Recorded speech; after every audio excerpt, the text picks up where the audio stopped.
I pulled into the driveway, and someone else's car was already there, not just parked, unpacked, suitcases by the door, lights on inside. I sat there, engine still running, staring at the house I paid for. The lake house, the one I built for my parents. $325,000. Years of work, and someone else was living in it. I stepped out slowly, heart already racing, because I knew one thing for sure. This wasn't a mistake. And whatever I was about to walk into, my parents already knew about it. That house wasn't just a gift. It was everything. I built it from nothing. No loans from family. No inheritance. Just my business. My time. My sacrifices. While everyone else was taking vacations, I was working. While people were upgrading their lives, I was saving. Because I had one goal. Give my parents something they never had. A place to retire. Peacefully. Comfortably. Proudly. When I finally finished it, I remember handing them the keys. My mom cried. My dad hugged me tighter than he ever had. "This is too much," he said. But he smiled, so I knew it wasn't. Or at least, I thought I did. I didn't visit often. Busy schedule. Long distance. But I called, checked in, made sure everything was good. Perfect. My mom always said, "We love it here." So when I finally had time to visit, I didn't tell them. I wanted to surprise them. Funny how that worked out. Because the surprise was mine. Standing in that driveway, looking at a house I built, and realizing something was off. I walked up to the door, knocked, once, twice, footsteps, not my parents. The door opened, and there he was, a man I had never seen before. Mid-40s maybe, comfortable, too comfortable. He looked at me like I was the stranger. "Yeah?" he said. I blinked. "I think you're in the wrong house." He frowned. "No, I'm not." I let out a short breath, because now I knew. "This house belongs to my parents," I said. He shook his head. "Not anymore." That hit hard. "What do you mean, not anymore?" He leaned against the doorframe, relaxed, like this wasn't a big deal. "I rented it," he said. 6-month lease. Rented. I stared at him, because my brain needed a second to catch up. "My parents rented this house?" I asked. "Yeah," he said casually. "Nice deal too." "Nice deal." I nodded slowly, because suddenly, everything started to feel very clear. They didn't tell me, didn't ask me, didn't even mention it. They just used it. "Where are they?"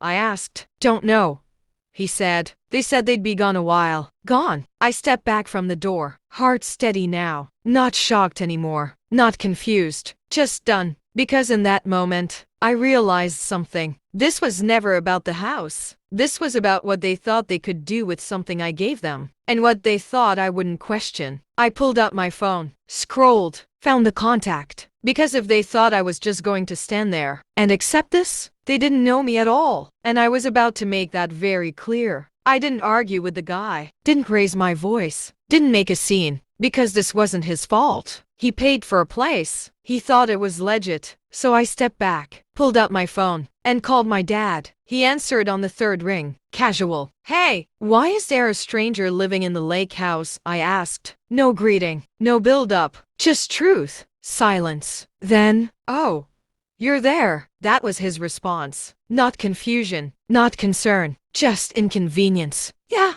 I said. "I'm here." Another pause. Longer this time. "We were going to tell you," he said. "Of course you were. Eventually. Maybe." "When?" I asked. "It just happened fast," he replied. "Fast? 6-month lease isn't fast. That's planned." "You rented it out," I said. Not a question. "We needed the money." He snapped suddenly. "Ah, there it is. The truth." "For what?" I asked. Silence again. "Then, your brother's situation. Of course. Always him." I closed my eyes for a second, because somehow, I already knew. "How much?" I asked. "Don't worry about it," he said quickly. "No," I said. "I will worry about it." Another pause. Then, 30,000. 30,000. I almost laughed. Not because it was funny, because it was predictable. "You rented out the house I built," I said slowly, "to fund his problems." "It's family," he said. That word again. I looked at the lake. Calm. Still. Nothing like what I felt inside. "You didn't ask me," I said. "We didn't think you'd mind." That line, that was the one. Because it told me everything. They didn't see it as mine. They saw it as theirs. To use. to control, to spend. You didn't think I'd show up, I said. He didn't answer, because we both knew. I want the lease, I said. What? I want a copy of the lease, today. Why? I smiled slightly. Because now, we were shifting. Because I'm the owner, I said. Silence. Heavy. Immediate. What do you mean? He asked. I said calmly, the house isn't in your name. Another pause. This one longer, more serious. Because now, he was thinking. You said it was a gift, he said. It is, I replied. But I never transferred ownership. And that's when it landed. Everything they thought they had control over, they didn't. You can't just, he started. I can.